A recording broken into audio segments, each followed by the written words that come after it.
श्रीराम जय राम जय जय राम, श्रीराम जय राम जय जय राम, श्रीराम जय राम जय जय राम, श्रीराम जय राम जय जय राम.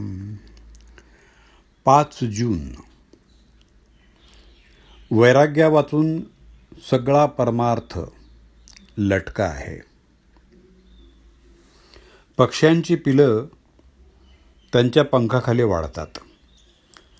त्याप्रमाणे घरातल्या माणसांना आपण प्रेमाच्या आश्रयात ठेवावं.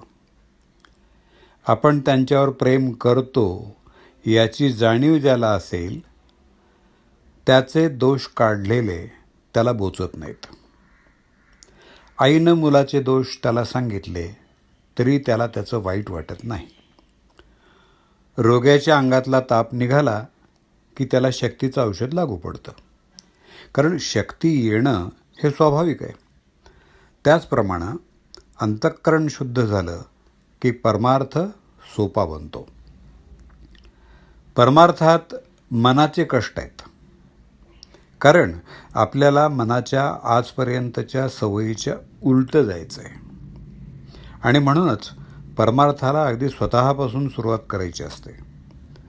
आतमध्ये भगवंताचं अनुसंधान ठेवून बाहेरून वृत्ती आवरण्याचा जो प्रयत्न करील त्याला परमार्थाचा अनुभव लवकर येईल. आपण आपलं मन भगवंताच्या अनुसंधानात मोठ्या काळजीपूर्वक ठेवलं असताना त्याच्यावर आघात करायला विषय अगदी टपलेला असतो. मन जरा भगवंतापासून बाजूला झालं की पुरे, विषयानं त्याच्यावर घाला घातलाच म्हणून समजावं. साधकानं रात्रंदिवस अगदी डोळ्यात तेल घालून जपलं पाहिजे.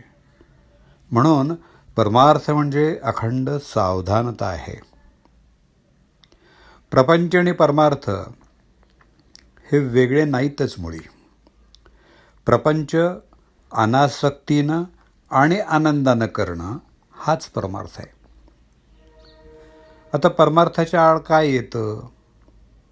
धन, सूत, दारा हे आड येत नाहीत, तर त्यांच्यावरचं जे ममत्व ते आड येतं. वस्तूवर आसक्ती न ठेवणं हे वैराग्य आहे. ती वस्तू नसणं हे वैराग्य नव्हे. आता उदाहरणार्थ, एखाद्याला बायको नसली म्हणजे तो विरक्त आणि असली तर आसक्त असं म्हणता येत नाही. बायको असून लंपट नसेल तो विरक्त आहे. आहे ते परमात्म्यानंच दिलेलं आहे आणि ते त्याचं आहे असं मानून आनंदानं राहणं हे वैराग्य आहे. या भावनेत राहून जो इंद्रियांच्या नादी लागत नाही तो वैरागी. वैराग्या वाचून सगळा परमार्थ लटका आहे. कोणतीही गोष्ट हे अभ्यासानंच साध्य होत असते. आज खरी भक्ती नाही म्हणून भगवंताचं स्मरण नाही, आणि भगवंताचं स्मरण ठेवण्याचा अभ्यास केल्याशिवाय खरी भक्ती येत नाही. शहाण्या माणसानं उगीच विकल्प न लढवता भगवंताचं स्मरण ठेवायला आरंभ करावा. ज्या ठिकाणी आपल्या ओळखीचं कुणी नाही, आपले आप्त कुणी नाहीत, जिथं आपल्याला कुणी मान देत नाही, अशा ठिकाणी राहून अनुसंधानाचा अभ्यास करावा. जिथं कुणी आपल्याला ओळखीचं नाही असं स्थान आपल्या अभ्यासाला चांगलं असतं. बाह्यांगाने करावी प्रपंचाची संगती, चित्ती असावा एक रघुपती. जानकी जीवन स्मरण जय जय राम.